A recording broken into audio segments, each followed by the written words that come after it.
अस्सलाम वालेकुम जी, welcome back to 360 sports I. मैं हूं आपका मेज़बान मोइज़ अब्बासी। नाजरीन, चैंपियंस ट्रॉफी 2025 एक अरसे बाद हमारे मुल्क में हुई। चैंपियंस ट्रॉफी क्या है, एक आईसीसी का टूर्नामेंट है, 29 साल बाद हमारे मुल्क में हुआ।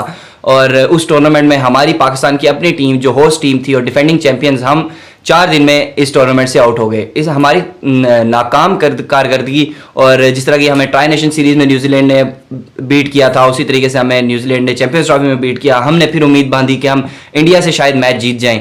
लेकिन कहीं ना कहीं हमारे दिमाग में एक ये बात थी कि हमारी टीम ऐसी नहीं है कि वो इंडिया की टीम से मुकाबला कर सके या इंडिया की टीम के खिलाफ परफॉर्म कर सके, क्योंकि इंडिया के इन फॉर्म प्लेयर्स, जिसमें विराट कोहली की बात करें, वो अगर वो किसी के खिलाफ नहीं चलता वो हमारे खिलाफ चल जाता है, विराट कोहली। बाकी उनके शुभमन गिल की ज़बरदस्त फॉर्म लगी हुई है, नंबर 1 ओडीआई बैट्समैन भी बन चुके हैं इस वक्त। तो पाकिस्तानी टीम की खासी ख़राब परफॉर्मेंस की वजह से बहुत सारे पाकिस्तान क्रिकेट फैंस उनको क्रिटिसिज्म भी कर रहे हैं उन पे, और ये कह रहे हैं कि टीम चेंज करें, और मुख्तलिफ प्लेयर्स पर भी क्रिटिसिज्म, फिर हमारी टीम सिलेक्शन पर भी क्रिटिसिज्म किया जाता है। आज इस वीडियो में हम बात करेंगे सारे इन मामलात के ऊपर जो आजकल खबरों की जीनत बने हुए हैं पाकिस्तानी टीम को लेकर। और पाकिस्तानी टीम में आपको बताऊं कि बांग्लादेश के खिलाफ हमारा मैच है, उसके लिए इस्लामाबाद में अराइव कर चुकी है, और हमारा मैच बांग्लादेश के खिलाफ भी होगा, ग्रुप मैच होगा और वो खेलेगी। आज इन मौजू पर हम बात करेंगे और मेरे साथ मौजूद है ज़ुहैब, एक स्पोर्ट्स एनालिस्ट और मेरा अच्छा दोस्त। ज़ुहैब, अस्सलाम वालेकुम। वालेकुम सलाम मोइज़। ज़ुहैब, ठीक ठाक अल्हम्दुलिल्लाह। ज़ुहैब, मुझे बताओ कि पाकिस्तानी टीम की इतनी ख़राब परफॉर्मेंस थी, एक्सपेक्टेशंस थी आपको कि पाकिस्तानी टीम ऐसा ही परफॉर्म करेगी जैसी टीम सेलेक्ट हुई थी, और इस तरह की जो न्यूज़ आ रही थी शुरू में? नहीं यार, जब इन्होंने टीम सेलेक्ट की थी तो एक्सपेक्टेशंस तो तब भी खत्म हो गई थी। पाकिस्तान और इंडिया के मैच पे तो मैंने वैसे कुछ कोई चीज़ जो है वो एक्सपेक्ट नहीं की हुई थी, क्योंकि आप जब टीम अनाउंस कर रहे हो तो एक तो ये है कि आप पहले बैलेंस कर रखो टीम के अंदर, ठीक है, कि टॉप ऑर्डर के अंदर इस तरह के बैट्समैन होंगे, जो मिडिल ऑर्डर के अंदर है उसके अंदर थोड़े एग्रेसिव बैट्समैन होंगे। तो आपने जो है वो टीम बैलेंस ही नहीं बनाई, टीम कॉम्बिनेशन ही नहीं बनाया, तो मतलब बंदा किस तरह इस टीम के साथ एक्सपेक्टेशंस लेकर जाएगा। एक इतना बड़ा मेगा इवेंट जो है वो आप खेल रहे हो और इस तरह की टीम के साथ जाओ। ऐसा ही है। और आपको नहीं लगता कि फखर जमान के बाहर होने से, और शाइम अयूब, चलो शाइम अयूब का तो शुरू में ही बाहर हो गया था, ट्राई नेशन सीरीज में भी हमने, हमारे पास एक चांस था ट्राई नेशन सीरीज में कि हम देखते, हम अपने कॉम्बिनेशन को सेट कर सकते थे, हम ऐसे बैट्समैन को ला सकते थे कि जो परफॉर्म करते, ठीक है। वो हमने ट्राई नेशन सीरीज से भी नहीं सीखा। न्यूजीलैंड के अगेंस्ट हमें शिकस्त का सामना करना पड़ा, लेकिन हमने नहीं सीखा। हमने कहा हम इसी टीम से जाएंगे। तो क्या हमारी टीम में ऐसे कौन से प्लेयर्स हो सकते थे जो चैंपियंस ट्रॉफी के लिए हमारे लिए अच्छे साबित हो सकते थे?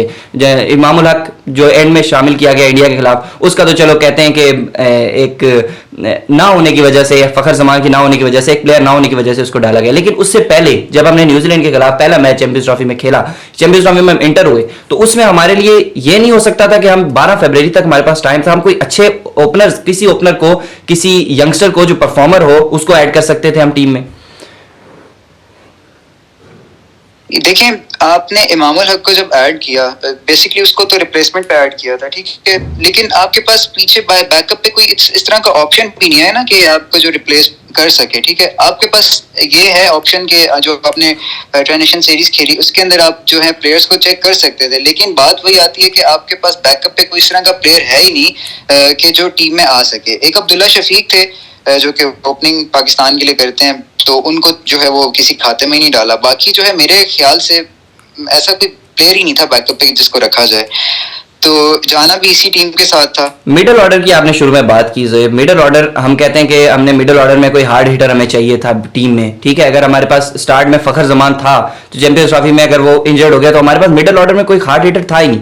तो क्या खुशदिल शाह और फहीम अशरफ, इन दोनों को लाना, इनके अलावा क्या हमारे पास मिडिल ऑर्डर में बैट्समैन हो सकता था? अभी मैं आज देख रहा था, वो इफ्तिखार जो है, इफ्तिखार चाचा, उनका भी आया, उन्होंने कहा कि कम बैक मैं कर रहा हूँ क्रिकेट में, ठीक है। तो वो क्या कहते हैं कि उसके लिए हमारे पास कौन सा ऐसा हार्ड हिटर मौजूद था टीम में जो हमने नहीं लाया? देखें, बात यह है कि वैसे ही पाकिस्तान टीम का तो आपको हमेशा से ही पता है कि परफॉर्मेंस तो इनकी है ही नहीं ना, ठीक है, कहीं भी जाएं। तो आप अगर इस तरह के जो नए नए बैट्समैन हैं, कमजोर उनकी क्या कहते हैं कमर है, ठीक है, उनको आप लेके जा रहे हो, तो इससे अच्छा आप आसिफ अली को ट्राई कर सकते थे, ठीक है। एटलीस्ट पावर तो है ना उसकी शॉट में, अगर वो कहीं शॉट मार है के बाहर तो बॉल पहुंचा सकता है। और अगर बात रही चाचा जी की, तो वो भी अच्छे हैं, ठीक है, वो भी जो है वो शॉट वगैरह मार सकते हैं। तो इस तरह का मिडिल ऑर्डर, आप बेशक वो परफॉर्म नहीं करते, ठीक है, इस तरह का मिडिल ऑर्डर ना आपको लाजमी चाहिए होता है, ताकि जो है वो एक टीम कॉम्बिनेशन बने। स्टार्ट में जो है आप स्लो खेलो एंड देन नीचे आपके पास, अब पाकिस्तान और इंडिया के मैच में क्या हुआ, रिजवान और खुशदिल साउथ शकील दोनों ने अच्छी पार्टनरशिप लग, लेकिन नीचे क्या हुआ कि उनके पास कोई इस तरह का हार्ड हिटर बैट्समैन नहीं था कि जो आगे इनिंग्स को लेकर चले। लेकिन फिर बात वही आती है, इन दोनों को ये चाहिए था कि जब इनको पता है कि आपके पास इस तरह का कोई हार्ड हिटर नहीं है, तो आप स्टार्ट से ही जो है वो उस तरह की गेम करो कि आपको आखिर में मसला ना हो। बिल्कुल ऐसा ही है। और अगली बात मैं क्वेश्चन आपसे पूछूंगा कि बाबर आजम पे बड़े क्रिटिसिज्म हो रहे हैं, बाबर आजम को लोग कह रहे हैं कि परफॉर्म नहीं करता, और क्रिटिसिज्म जायज भी है एक तरीके से। अगर हम देखें as a cricket fan, Babar Azam का फैन नहीं, एज अ क्रिकेट फैन और as a Pakistan cricket fan, तो हम ये भी कहेंगे कि यार टीम में आप हैं तो आपको perform, you should have to perform, ठीक है। तो बाबर आजम पे ये क्रिटिसिज्म क्या कहते हैं, जायज है या नाजायज है, क्या कहते हैं?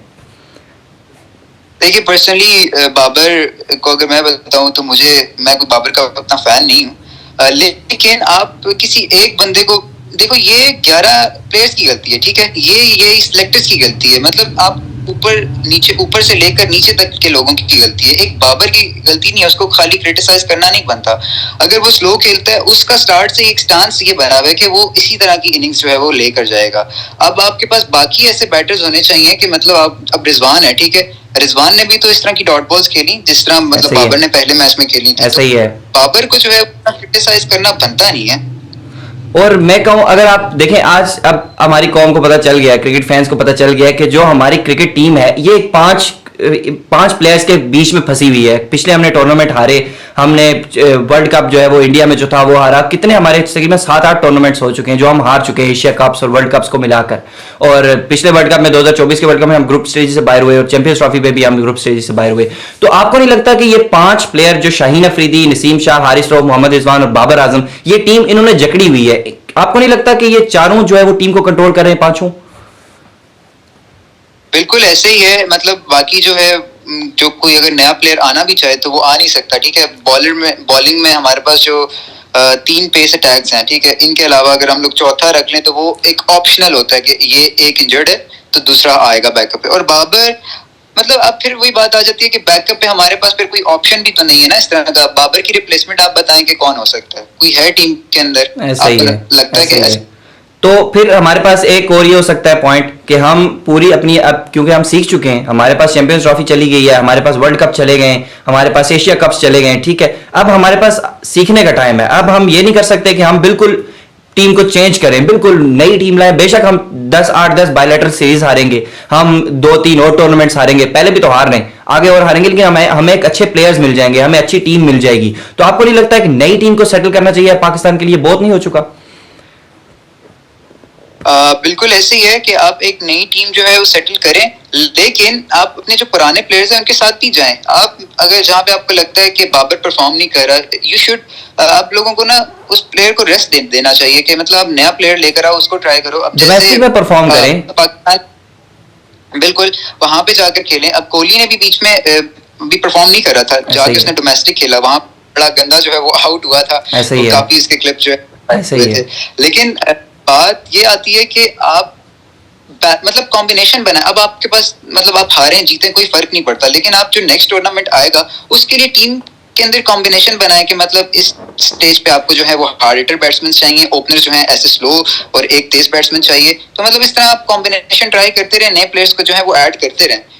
ऐसा ही है। तो नए प्लेयर्स को ऐड करना और पुराने प्लेयर्स के साथ आप कह रहे हैं कि उनको भी साथ साथ रखा जाए, लेकिन रिलायंस ना की जाए, हमें पुराने प्लेयर्स पे, बाबर आजम पे ज्यादा रिलाय ना किया जाए, और नए प्लेयर्स नए बिल्कुल। जैसे अब कामरान को एक मैच खिलाया, ठीक है, थोड़े मैचेस खिलाए, उसके बाद अब वो नहीं नजर आ रहा था टीम के अंदर, ठीक है। तो मतलब आप ये है ना कि आप थोड़ा मैचेस उनको ट्राई तो करो, मतलब देखो तो सही, आप उनको ना एक दो मैचेस के बेस पे जो है वो निकाल देते हो, तो इस तरह जो है वो टीम कभी भी आपकी मतलब बैलेंस नहीं होगी। ज़ोएब, आखिरी बात मैं कहूंगा कि आपको याद होगा जब चैंपियंस कप हमारा हुआ था, चैंपियंस ओडीआई कप, उसमें एक परफॉर्मर था अब्दुल समद के नाम से, ऑलराउंडर था, और कैसा जबरदस्त उसने परफॉर्म किया था। तकरीबन चैंपियंस कप के ऑलराउंडर टॉप परफॉर्मर्स में वो आया था, तो उसको भी लाया जा सकता था। वो अब्दुल समद का, अगर आपको पता है तो, अब्दुल समद को पता है आपको? अब्दुल समद का नहीं, इसके बारे में मैंने उसने बड़ा जबरदस्त परफॉर्म किया था जो चैंपियंस कप है, आप जरूर उसको देखिएगा, वो इतना अच्छा परफॉर्मर है हमारा, और उसको अगर मौका दिया जाए, उस पर इन्वेस्ट किया जाए तो वो परफॉर्म कर सकता है। इसी तरीके से आकिफ जावेद हैं, और अब्बास अफरीदी को भी आप अगर लाना चाहें तो उनको थोड़ा सा इन्वेस्टमेंट की जरूरत है, इन प्लेयर्स पे, इन सब प्लेयर्स पे इन्वेस्टमेंट की जरूरत है। आपने सुफियान मुकीम को नहीं रखा।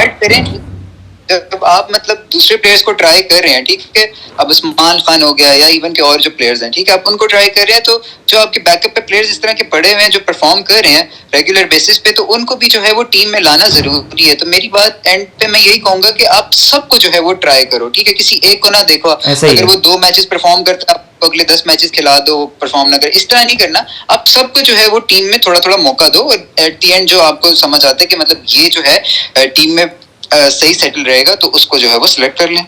आखिरी बात मैं आपसे पूछूंगा कि as a Pakistan cricket fan आपको बाबर आजम को बैक करना चाहिए? बाबर आजम को मुझे जहां तक लगता है कि अभी फिलहाल इस सिचुएशन के अंदर रेस्ट करना चाहिए। रेस्ट करना चाहिए। चले, पाकिस्तानी टीम के लिए हमारी नेक ख्वाहिशात ही हैं। हम तो चाहते हैं कि पाकिस्तान टूर्नामेंट जीते, हम तो चाहते हैं कि पाकिस्तान जो है वो आगे बढ़े। और जिस तरीके से जब से सरफराज अहमद की कैप्टनसी गई, उसके बाद हम 2021 के जो वर्ल्ड कप था उसमें हम थोड़ा सा अच्छा परफॉर्म कर रहे थे, क्योंकि उस वक्त वही नई टीम थी, नए लड़के थे, नई परफॉर्मेंसेज आ रही थी नए लड़कों की। तो उसी तरह की हमें टीम चाहिए जो परफॉर्म करे। तो हमारी तो नेक ख्वाहिशात है अपनी टीम के साथ। अब देखते हैं हमारी टीम नेक्स्ट किस मरहले में जाती है। अभी हमारे और पॉइंट ऐड करना चाहूंगा कि आप जैसे देख सकते हैं, बाबर आजम ने कैप्टनसी की, तो उसकी कैप्टनसी को लेकर, उनकी इनिंग्स को, उनकी बैटिंग को लेकर बहुत क्रिटिसिज्म जो है वो किया गया। लेकिन आप देखें ना, जब एक कैप्टन होता है तो फिर उसकी इनिंग्स जो है वो मैटर नहीं करती है। आप ऑस्ट्रेलिया के एरन फिंच को देख लें, ठीक है, उन्होंने भी अपनी टीम के लिए कैप्टनसी की, बट आज तक जो है वो लाइक मेरा नहीं ख्याल कि उन्होंने इस तरह की कोई इनिंग्स खेली होगी जो उनकी टीम के लिए लाइक मतलब विनिंग इनिंग्स खेली होगी। तो कैप्टन की जो मतलब कैप्टनसी मैटर करती है, उनकी इनिंग्स जो है वो मैटर नहीं करती।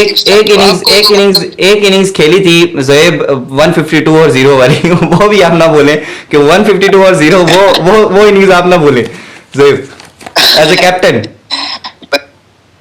वही मैं कह रहा हूँ कि उस वक्त जो हमारी टीम थी वो नई टीम थी, सब परफॉर्म कर रहे थे। बाबर आजम भी जो है वो नया एज ए कैप्टन वो भी परफॉर्मर था। उस वक्त वो तेज खेलते थे, शाहीन अफरीदी भी तेज परफॉर्म करता था, फिर उसके बाद हसन अली था, सब ने अच्छी परफॉर्मेंसेज दी थी, इसलिए हम थोड़ा सा उस टूर्नामेंट में अच्छे थे। लाइक इसकी शादी हुई है तो इसने क्रिकेट को जो है वो सीरियस लिया ही नहीं है, ठीक है, मतलब उस तरह की इसकी परफॉर्मेंस हमें देखने को मिली नहीं है। तो हारिस रऊफ का भी यही सीन है, ऐसा ही है। ऑस्ट्रेलिया की पिचेस वो चल जाता है, बाकी उसको मैंने आज तक नहीं देखा कहीं पे उसने परफॉर्म किया। सही है। तो चले नाज़रीन, इस वीडियो में इतना ही। अगली वीडियो में फिर मिलते हैं आपके साथ, कुछ चैंपियंस ट्रॉफी के टाइम टेबल और चैंपियंस ट्रॉफी के जो स्टैंडिंग्स हैं, टीम स्टैंडिंग्स, उनके ऊपर बात करेंगे और आपको नेक्स्ट अपडेट करते हैं। इस वीडियो में इतनी, अगली वीडियो में फिर मिलते हैं। देखते रहिए 360 स्पोर्ट्स साइड।